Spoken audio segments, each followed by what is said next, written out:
L'Afrique a une dette cumulée de 800 milliards d'euros et une population à 70% jeune qui a à peu près moins de 35 ans. La France, à elle toute seule, elle a presque 2600 et quelques milliards d'euros de dette. Sa population, la population française, elle fait, je crois, 66 millions d'habitants. On fait presque 5 fois cette population. La population française, elle est vieillissante. La population africaine, elle est jeune. Vous ne pouvez pas comparer le sous-sol africain au sous-sol français. Alors, vous pensez que qui a besoin de qui? Celui qui a plus de 2500 milliards d'euros de dette. Vous pensez qu'il peut aider celui qui a 800 milliards d'euros de dette? Vous pensez que celui qui a un peuple qui en majorité a plus de 60 ans peut aider celui qui a un peuple qui en majorité a moins de 40 ans? Vous pensez que vous pouvez aujourd'hui aider un continent qui a un sous-sol aussi riche que ce que nous avons actuellement? Regardez le sous-sol sénégalais, regardez le sous-sol malien, regardez toute cette zone jusqu'au Niger, regardez ce qu'il y a comme richesse. La France se moque de qui? Respectons-nous. Et moi, je veux être clair, je ne suis pas anti-français. Je milite pour un partenariat et non un deal, parce que je ne suis pas un dealer. Et aujourd'hui, il faut qu'on se dise des vérités. Il est temps qu'on reparle et qu'on rediscute du franc CFA. Parce que si le franc CFA doit continuer à exister dans ces conditions, ce n'est pas la peine. Cette monnaie aujourd'hui, elle ne peut pas garantir à la limite l'économie française et qu'en contrepartie maintenant, on soit présenté nous comme les mendiants. Les droits de tirage spéciaux que le président Macky Sall cherche aujourd'hui, soi-disant à obtenir, je ne dirais pas que de la France, parce que j'ai déjà dit, ils sont tous à Paris, tous.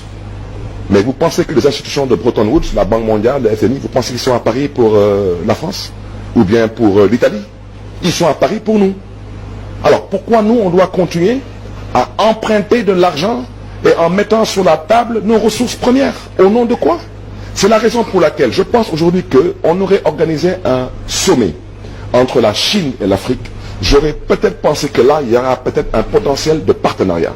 Parce que, certes, les États n'ont pas d'amis, ils ont des intérêts, mais on sent au moins la Chine apporter une plus-value dans le développement de l'Afrique. Mais quant à la France, il faut qu'on se dise des vérités. Et il faut qu'on apprenne à se respecter. Cette relation entre l'Afrique et la France, elle doit évoluer vers un partenariat gagnant-gagnant. Il peut ne pas être équitable. C'est le cas, non? Mais ce n'est pas le cas. Je vous donne un simple exemple. On prend l'autoroute à péage Eiffage. Pourquoi les gosses l'ont cassé? Et pourtant, quand vous allez vers Touba, ce n'est plus Eiffage, il y a Touba. Quand vous allez vers Sali, à partir de Toglou, ce n'est plus Eiffage. Mais pourquoi les gosses n'ont cassé que Eiffage? Comment vous pouvez prendre une autoroute qui a coûté plus de 360 milliards, sur lesquels les 330 milliards ont été apportés par l'État du Sénégal, donc par le contribuable sénégalais, sur fonds propres, à travers des prêts, et j'en passe. Et on arrive à un montage financier où Eiffage, qui n'a même pas apporté 15% du projet, se retrouve à exploiter pendant 30 ans à 100% l'autoroute à péage. On se moque de qui? Adhérez-vous à ce combat pour l'annulation de la dette des pays africains? Vous pensez franchement que les Africains ont une dette envers l'Europe? Vous le croyez? Ah ben oui. Bon, si vous le dites, je vous le concède. Mais je peux vous garantir que de l'esclavage à nos jours, en passant par la colonisation, je pense que c'est l'Europe qui nous doit une dette. Et quand j'entends aujourd'hui parler d'immigration clandestine, j'ai très mal. C'est cette même Europe qui rentre dans nos eaux et de façon clandestine qui nous prend notre poisson. Et qui conduit à la mort de milliers de jeunes Sénégalais. Et ça a été dénoncé au Parlement européen par des députés comme Jean-Luc Mélenchon. Vous pensez que l'Afrique est endettée? Elle doit de l'argent à qui? L'Afrique a été pillée. L'Afrique a été humiliée. L'Afrique a besoin aujourd'hui de se réveiller. Il ne s'agit pas aujourd'hui d'être anti-européen, anti-français. Non, il s'agit de dire la vérité, où elle doit être dite. Les Français ont le droit de penser qu'ils peuvent exploiter nos économies. Nous avons la responsabilité, nous, d'avoir des leaders qui doivent dire non et construire des partenariats avec des puissances qui veulent travailler avec nous. On doit continuer à s'apitoyer sur notre sort. Mais c'est la raison pour laquelle on a été victime d'esclavage, de machines, de ceci ou de cela. Est-ce qu'il n'est pas temps que l'Afrique prenne son destin en main? Mais c'est la raison pour laquelle je dis que ce qui se passe à Paris, c'est une farce. Pourquoi les Africains, avant d'aller à Paris, ne peuvent pas se concerter?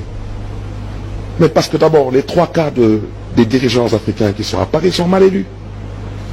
Pourquoi aujourd'hui on ne conteste pas un partenariat avec la Chine ou avec les États-Unis? Mais parce qu'on ne sent pas cette oppression venant d'eux sur nous.